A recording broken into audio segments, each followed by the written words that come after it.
Welcome to part 4 and the final video in our Epic Ride to the West series. To recap, in part 3 we visited the towns of Santa Fe and Las Vegas, New Mexico. In this video we ride our bikes through rolling hills of prairie grass before descending into a canyon. We spend the remainder of the day riding through the Sabinoso Wilderness before making it to Tucumcari, where we ate a fine meal and spent the night in a vintage Route 66 hotel.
Yes, it's on now. Why it went off?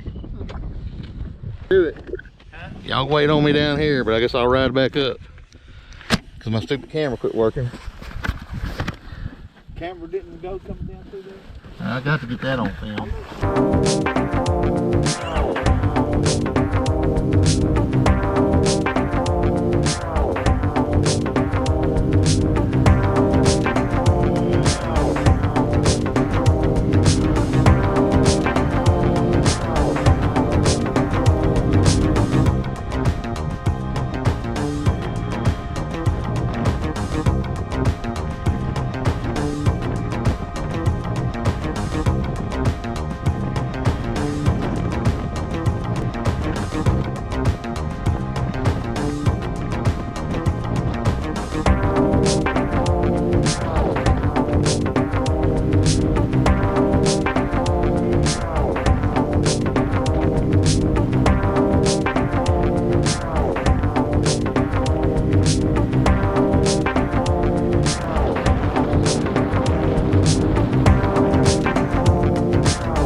This was the most beautiful ride of the trip. The canyon comes up unexpectedly. 1 minute you're riding through rolling prairie land, and then you round a corner and there's the canyon. Our first trip down, I was recording my son who was in the lead. For some reason my camera stopped working part of the way down.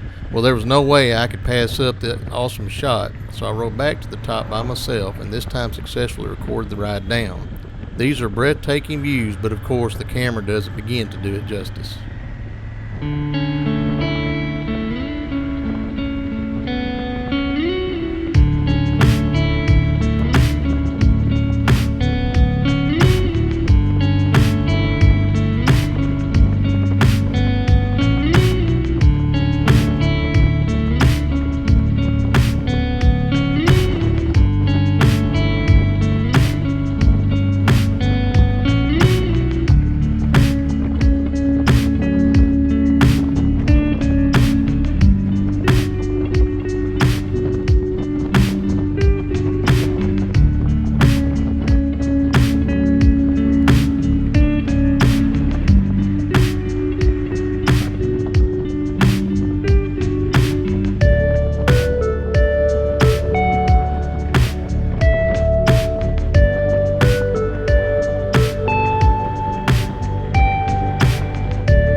for y'all up there. I never seen you till you come around that curve. Really? Yeah, I was gonna go over at that sign and get down on the.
We spent the rest of the day riding through the Sabinoso Wilderness. This route wasn't planned, so I wasn't able to research the area until after we got home. One thing that blew my mind was the BLM owns thousands of acres here, yet until recently it was not open to the public because it was landlocked by private land. The BLM finally purchased a ranch that is connected to the land so the public can now enjoy this awesome area. One thing we found a little eerie was there were signs not to pick up hitchhikers. Not that we would or could on our bikes. We do have these signs back home, but they are always near a prison. We didn't see any prisons in the area, so I guess they may have had problems because the area is so isolated. We later come on the side of an old frontier fort called Fort Branscombe. Kit Carson came through here and helped settle the area.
We have beautiful mountains in northern Arkansas, and when I was a kid I can remember riding up there and pretty much having the road to ourselves.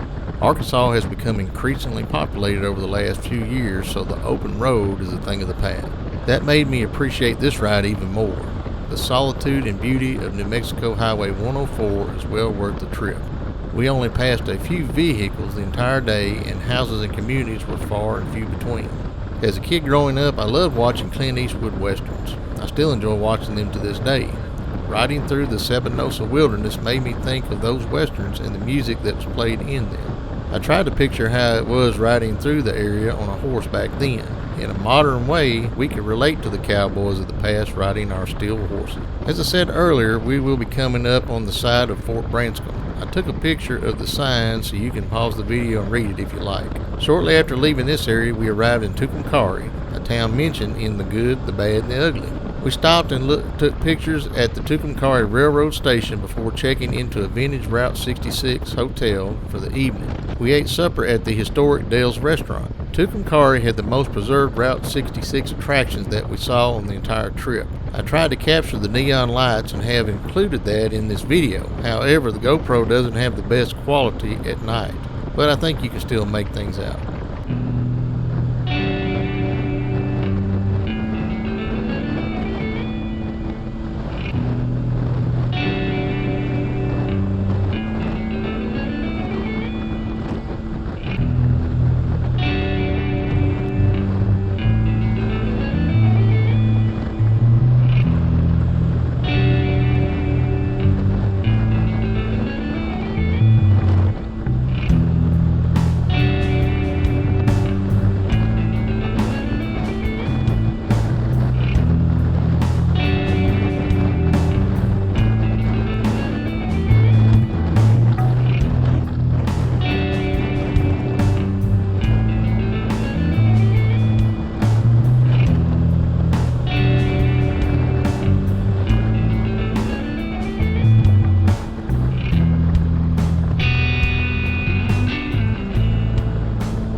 Thank you for watching. Please help support my channel by giving this video a thumbs up and subscribing and sharing. May God richly bless you, and until next time, this is Lawman signing off.